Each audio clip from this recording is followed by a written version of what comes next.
Je voudrais commencer par Psaume 34, 19,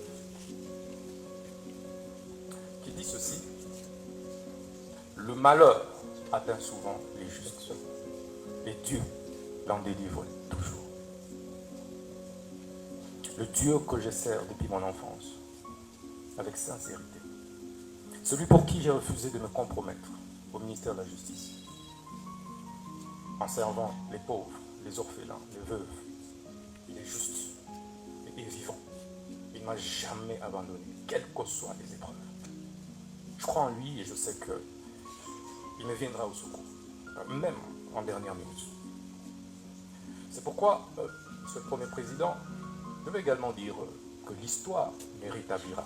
Et Dieu de mes ancêtres me rétablira. Et me justifiera, je veux dire.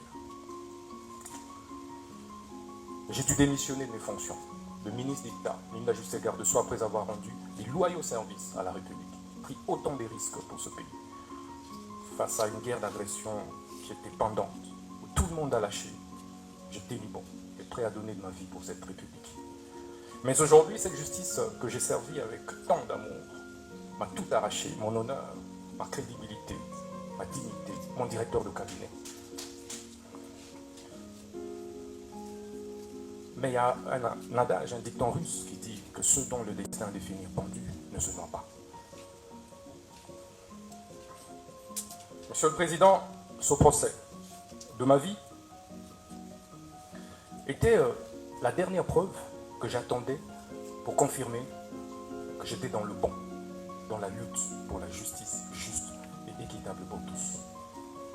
Ça ne me serait pas arrivé, je douterais de moi et de la lutte que j'ai menée depuis l'école, où j'ai créé, alors que je n'avais que 15 ans, l'association de lutte contre la tricherie. Et à l'université protestante au Congo, j'ai créé l'association de lutte contre les antivaleurs, président des étudiants. Je me suis opposé à toutes les antivaleurs, et de manière farouche, qui m'avait valu pour la première fois de reprendre en deuxième session, alors que j'avais distingué. Et je payais ce prix avec honneur. Au ministère de la Justice, je subis la même injustice. Alors que je voulais faire mon travail correctement, redresser les choses, pour le bien de tous, le bien du pays et des générations futures. C'est pourquoi ce procès est historique. Historique, Monsieur le Premier Président, parce que il me rappelle autant d'autres procès historiques, notamment celui de Patrice Emery Lumumba, dont je suis la réincarnation. En 1956, pratiquement au même âge, il avait été condamné à 1 an d'emprisonnement pour détournement des deniers publics. Mais quelques années plus tard, il sera notre héros national. Ça me fait également penser au procès de Fidel Castro, un de mes idoles, vers les années 51, où il prononça le discours les plus historiques, l'histoire m'acquittera. Quelques années plus tard, il prit le pouvoir et il reste aujourd'hui les héros de Cuba. Ça me fait également penser au procès de Lula da Silva, et ça c'est le plus récent.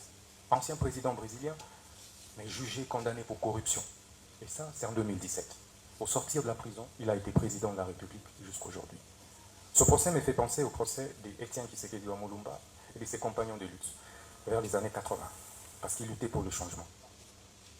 Il a été condamné, mais aujourd'hui, il reste une référence, un modèle, et son fils est président de la République démocratique du Congo. Ce procès, enfin, me fait penser au procès des Mandela. Mandela, vers les années 59, mais exactement 62. En 62, il a été condamné injustement. Et il a fait 27 ans en prison. Mais il sort de là, président de la République d'Afrique du Sud. Et Monsieur le Président, vous verrez que c'est pratiquement au même âge, c'était pratiquement à mon âge, que tous ces grands leaders ont connu des procès injustes. Et c'est ça qui construit ma conviction et qui m'a construit ce mental d'acier de faire face à cette épreuve que je ne conseillerais et souhaiterais à personne dans la vie, même pas au ministère public, parce que ça m'a déchiré, parce que ça m'a détruit intérieurement. J'ai été trahi.